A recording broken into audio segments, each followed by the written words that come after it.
ओम शांति।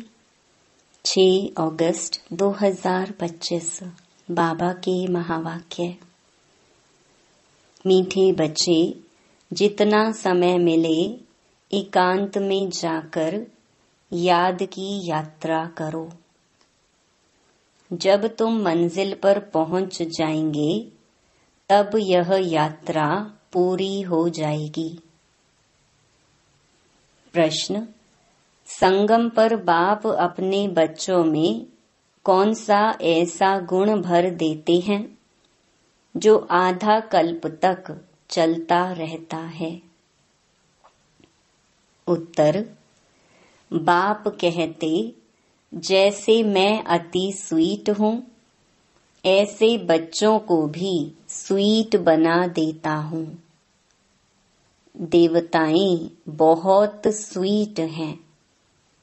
तुम बच्चे अभी स्वीट बनने का पुरुषार्थ कर रहे हो। जो बहुतों का कल्याण करते हैं, जिनमें कोई शैतानी ख्यालात नहीं हैं, वही स्वीट हैं। उन्हें ही ऊंच पद प्राप्त होता है, उनकी ही फिर पूजा होती है। ओम शांति। बाप बैठ समझाते हैं, इस शरीर का मालिक है आत्मा। यह पहले समझना चाहिए, क्योंकि अभी बच्चों को ज्ञान मिला है। पहले तो समझना है हम आत्मा हैं। शरीर से आत्मा काम लेती है, पार्ट बजाती है। ऐसे ऐसे ख्यालात और कोई मनुष्य को आते नहीं, क्योंकि देह अभिमान में है। यहाँ इस ख्याल में बिठाया जाता है, मैं आत्मा हूँ, यह मेरा शरीर है। मैं आत्मा परमपिता परमात्मा की संतान हूँ। यह याद ही घड़ी घड़ी भूल जाती है। यह पहले पूरी याद करनी चाहिए। यात्रा पर जब जाते हैं तो कहते हैं चलते रहो। तुमको भी याद की यात्रा पर चलते रहना है, यानी याद करना है। याद नहीं करते, गोया यात्रा पर नहीं चलते। देह अभिमान आता है। देह अभिमान से कुछ न कुछ विकर्म बन जाता है। ऐसे भी नहीं मनुष्य सदैव विकर्म करते हैं, फिर भी कमाई तो बंद हो जाती है ना। इसलिए जितना हो सके याद की यात्रा में ढीला नहीं पड़ना चाहिए। एकांत में बैठ अपने साथ विचार सागर मंथन कर पॉइंट्स निकालनी होती हैं। कितना समय बाबा की याद में रहते हैं, मीठी चीज की याद पड़ती है ना। बच्चों को समझाया है, इस समय सभी मनुष्य मात्र 1-2 को नुकसान ही पहुंचाते हैं। सिर्फ टीचर की महिमा बाबा करते हैं। उनमें कोई कोई टीचर खराब होते हैं, नहीं तो टीचर माना टीच करने वाला, मैनर्स सिखलाने वाला। जो रिलीजियस माइंडेड अच्छे स्वभाव के होते हैं, उनकी चलन भी अच्छी होती है। बाप अगर शराब आदि पीते हैं तो बच्चों को भी वह संग लग जाता है। इसको कहेंगे खराब संग, क्योंकि रावण राज्य है ना। राम राज्य था जरूर, परंतु वह कैसे था, कैसे स्थापन हुआ, यह वंडरफुल मीठी बातें तुम बच्चे ही जानते हो। स्वीट, स्वीटर, स्वीटेस्ट कहा जाता है ना। बाप की याद में रहकर ही तुम पवित्र बन और पवित्र बनाते हो। बाप नई सृष्टि में नहीं आते हैं। सृष्टि में मनुष्य, जानवर, खेती बाड़ी आदि सब होता है। मनुष्य के लिए सब कुछ चाहिए ना। शास्त्रों में प्रलय का वृतांत भी रॉन्ग है। प्रलय होती ही नहीं। यह सृष्टि का चक्र फिरता ही रहता है। बच्चों को आदि से अंत तक ख्याल में रखना है। मनुष्यों को तो अनेक प्रकार के चित्र याद आते हैं। मेले मलाखड़े याद आते हैं, वह सभी हैं हद के। तुम्हारी है बेहद की याद, बेहद की खुशी, बेहद का धन। बेहद का बाप है ना, हद के बाप से सब हद का मिलता है। बेहद के बाप से बेहद का सुख मिलता है। सुख होता ही है धन से, धन तो वहां अपार है। सब कुछ सतो प्रधान है वहां। तुम्हारी बुद्धि में है, हम सतो प्रधान थे, फिर बनना है। यह भी तुम अभी जानते हो, तुम्हारे में भी नंबरवार है। स्वीट, स्वीटर, स्वीटेस्ट है ना। बाबा से भी स्वीट होने वाले हैं, वही ऊंच पद पाएंगे। स्वीटेस्ट वह हैं जो बहुतों का कल्याण करते हैं। बाप भी स्वीटेस्ट है ना, तब तो सब उनको याद करते हैं। कोई शहद या चीनी को ही स्वीटेस्ट नहीं कहा जाता, यह मनुष्य की चलन पर कहा जाता है। कहते हैं ना, यह स्वीट चाइल्ड, मीठा बच्चा है। सत्युग में कोई भी शैतानी बात नहीं होती। इतना ऊंच पद जो पाते हैं, जरूर यहाँ पुरुषार्थ किया है। तुम अभी नई दुनिया को जानते हो। तुम्हारे लिए तो जैसे कल नई दुनिया सुखधाम होगी। मनुष्यों को पता ही नहीं शांति कब थी। कहते हैं विश्व में शांति हो। तुम बच्चे जानते हो विश्व में शांति थी, जो अभी फिर स्थापन कर रहे हो। अब यह सभी को समझाएं कैसे। ऐसी ऐसी पॉइंट्स निकालनी चाहिए जिसकी बहुत चाहना है मनुष्यों को। विश्व में शांति हो, इसके लिए रड़ी मारते रहते हैं, क्योंकि अशांति बहुत है। यह लक्ष्मी नारायण का चित्र सामने देना है। इनका जब राज्य था तो विश्व में शांति थी। उनको ही हेवन, डेटी वर्ल्ड कहते हैं। वहां विश्व में शांति थी। आज से 5000 वर्ष पहले की बातें और कोई नहीं जानते। यह है मुख्य बात। सब आत्माएं मिलकर कहती हैं, विश्व में शांति कैसे हो। सभी आत्माएं पुकारती हैं, तुम यहाँ विश्व में शांति स्थापन करने का पुरुषार्थ कर रहे हो। जो विश्व में शांति चाहते हैं, उन्हें तुम सुनाओ कि भारत में ही शांति थी। जब भारत स्वर्ग था तो शांति थी, अब नर्क है। नर्क कलयुग में अशांति है, क्योंकि धर्म अनेक हैं। माया का राज्य है, भक्ति का भी पॉम्प है। दिन प्रतिदिन वृद्धि होती जाती है। मनुष्य भी मेले मलाखड़े आदि पर जाते हैं, समझते हैं जरूर कुछ सच होगा। अभी तुम समझते हो उनसे कोई पावन नहीं बन सकते हैं। पावन बनने का रास्ता मनुष्य कोई बता न सके। पतित पावन एक ही बाप है, दुनिया एक ही है। सिर्फ नई और पुरानी कहा जाता है। नई दुनिया में नया भारत, नई दिल्ली कहते हैं। नई होनी है जिसमें फिर नया राज्य होगा। यहाँ पुरानी दुनिया में पुराना राज्य है। पुरानी और नई दुनिया किसको कहा जाता है, यह भी तुम जानते हो। भक्ति का कितना बड़ा प्रस्ताव है। इसको कहा जाता है अज्ञान। ज्ञान सागर एक बाप है। बाप तुमको ऐसे नहीं कहते कि राम राम कहो व कुछ करो। नहीं, बच्चों को समझाया जाता है वर्ल्ड की हिस्ट्री, ज्योग्राफी कैसे रिपीट होती है। यह एजुकेशन तुम पढ़ रहे हो। इसका नाम ही है रूहानी एजुकेशन, स्पिरिचुअल नॉलेज। इनका अर्थ भी कोई नहीं जानते। ज्ञान सागर तो एक ही बाप को कहा जाता है, वह है स्पिरिचुअल नॉलेजफुल फादर। बाप रूहों से बात करते हैं। तुम बच्चे समझते हो रूहानी बाप पढ़ाते हैं। यह है स्पिरिचुअल नॉलेज। रूहानी नॉलेज को ही स्पिरिचुअल नॉलेज कहा जाता है। तुम बच्चे जानते हो परमपिता परमात्मा बिंदी है, वह हमको पढ़ाते हैं। हम आत्माएं पढ़ रही हैं, यह भूलना नहीं चाहिए। हम आत्मा को जो नॉलेज मिलती है फिर हम दूसरी आत्माओं को देते हैं। यह याद तब ठहरेगी जब अपने को आत्मा समझ बाप की याद में रहेंगे। याद में बहुत कच्चे हैं, झट देह अभिमान आ जाता है। देही अभिमानी बनने की प्रैक्टिस करनी है।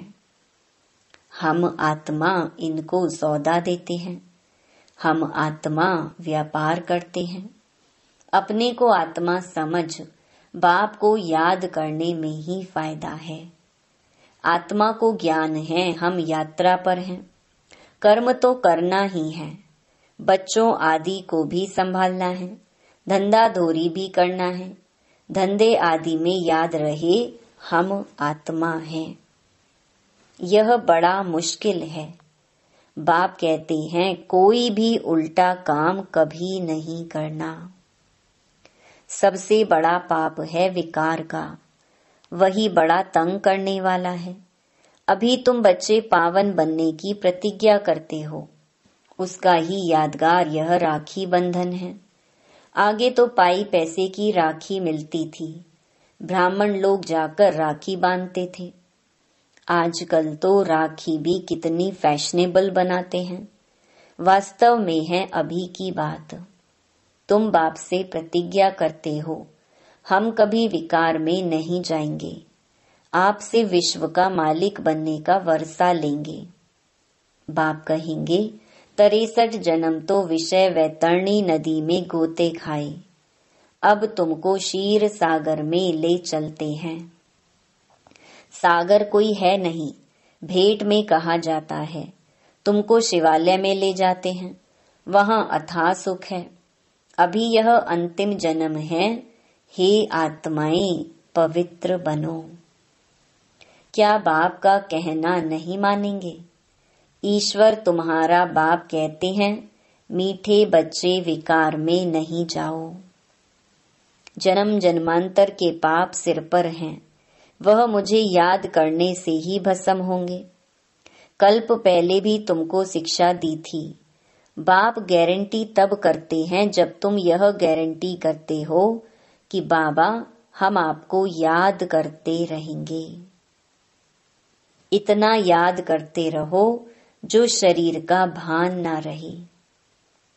सन्यासियों में भी कोई कोई तीखे बहुत पक्के ब्रह्म ज्ञानी होते हैं, वह भी ऐसे बैठे बैठे शरीर छोड़ते हैं। यहाँ तुमको तो बाप समझाते हैं पावन बनकर जाना है। वह तो अपनी मत पर चलते हैं, ऐसे नहीं कि वह शरीर छोड़कर कोई मुक्ति जीवन मुक्ति में जाते हैं। नहीं, आते फिर भी यहाँ ही हैं, परंतु उनके फॉलोअर्स समझते हैं कि वह निर्वाण गया। बाप समझाते हैं एक भी वापस नहीं जा सकता, कायदा ही नहीं। झाड़ वृद्धि को जरूर पाना है। अभी तुम संगम युग पर बैठे हो और सब मनुष्य हैं कलयुग में। तुम दैवी संप्रदाय बन रहे हो, जो तुम्हारे धर्म के होंगे वह आते जाएंगे। देवी देवताओं का भी वहां सिजरा है ना, यहाँ बदली होकर और धर्मों में कन्वर्ट हो गए हैं, फिर निकल आएंगे। नहीं तो वहां जगह कौन भरेंगे? जरूर वह अपनी जगह भरने फिर आ जाएंगे। यह बहुत महीन बातें हैं। बहुत अच्छे अच्छे भी आएंगे जो दूसरे धर्म में कन्वर्ट हो गए हैं, तो फिर अपनी जगह पर आ जाएंगे। तुम्हारे पास मुसलमान आदि भी आते हैं ना, बड़ी खबरदारी रखनी पड़ती है। झट जांच करेंगे यहाँ दूसरे धर्म वाले कैसे जाते हैं। इमरजेंसी में तो बहुतों को पकड़ते हैं, फिर पैसे मिलने से छोड़ भी देते हैं। जो कल्प पहले हुआ है तुम अभी देख रहे हो, कल्प आगे भी ऐसा हुआ था। तुम अभी मनुष्य से देवता उत्तम पुरुष बनते हो। ये है सर्वोत्तम ब्राह्मणों का कुल। इस समय बाप और बच्चे रूहानी सेवा पर हैं। कोई गरीब को धनवान बनाना यह रूहानी सेवा है। बाप कल्याण करते हैं तो बच्चों को भी मदद करनी चाहिए। जो बहुतों को रास्ता बताते हैं वह बहुत ऊंच चढ़ सकते हैं। तुम बच्चों को पुरुषार्थ करना है, लेकिन चिंता नहीं, क्योंकि तुम्हारी रिस्पॉन्सिबिलिटी बाप के ऊपर है। पुरुषार्थ जोर से कराया जाता है, फिर जो फल निकलता है समझा जाता है कल्प पहले मिसल। बाप बच्चों को कहते हैं, बच्चे फिक्र मत करो, सेवा में मेहनत करो।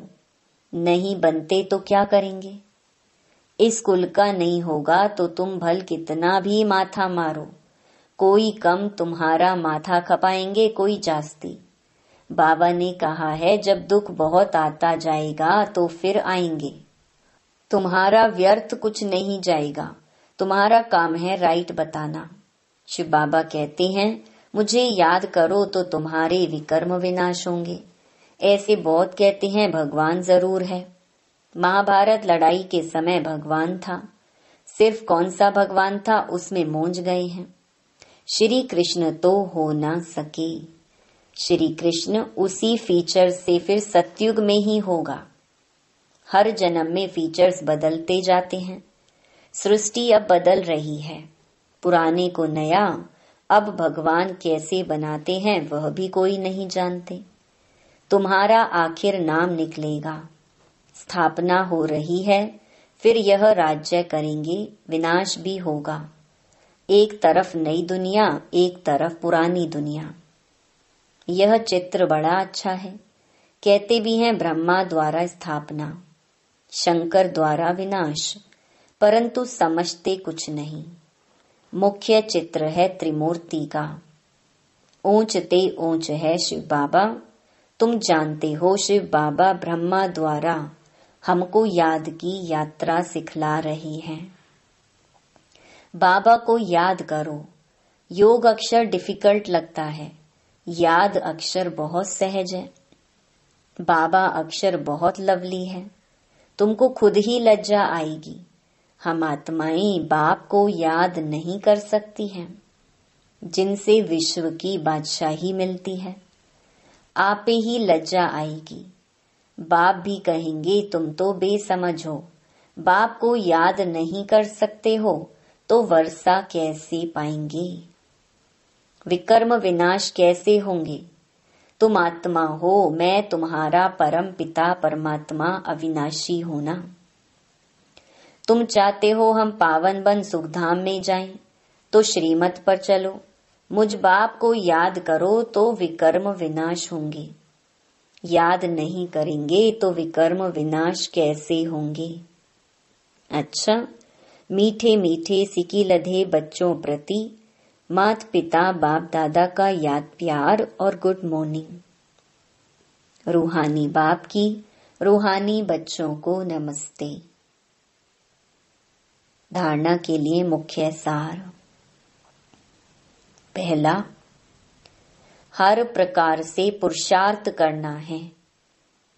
फिक्र चिंता नहीं, क्योंकि हमारा रिस्पॉन्सिबल स्वयं बाप है। हमारा कुछ भी व्यर्थ नहीं जा सकता। दूसरा, बाप समान बहुत बहुत स्वीट बनना है, अनेकों का कल्याण करना है। इस अंतिम जन्म में पवित्र जरूर बनना है। धंधा आदि करते अभ्यास करना है कि मैं आत्मा हूँ।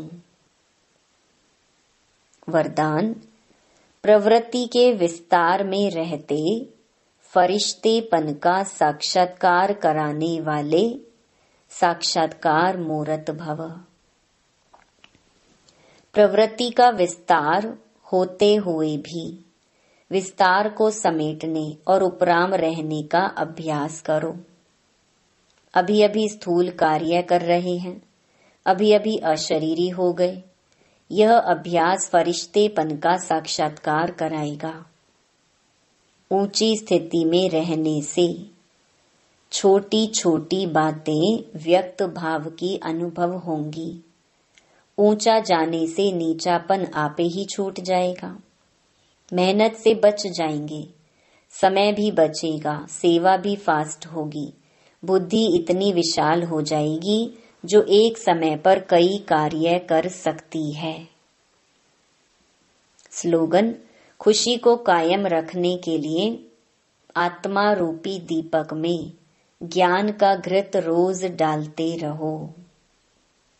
अव्यक्त इशारे: सहज योगी बनना है तो परमात्म प्यार के अनुभवी बनो। बच्चों से बाप का प्यार है, इसीलिए सदा कहते हैं बच्चे जो हो जैसे हो मेरे हो, ऐसे आप भी सदा प्यार में लवलीन रहो। दिल से कहो बाबा जो हो वह सब आप ही हो। कभी असत्य के राज्य के प्रभाव में नहीं आओ। श्रेष्ठ भाग्य की लकीर खींचने का कलम बाप ने आप बच्चों के हाथ में दी है। आप जितना चाहें उतना भाग्य बना सकते हो। अच्छा, ओम शांति।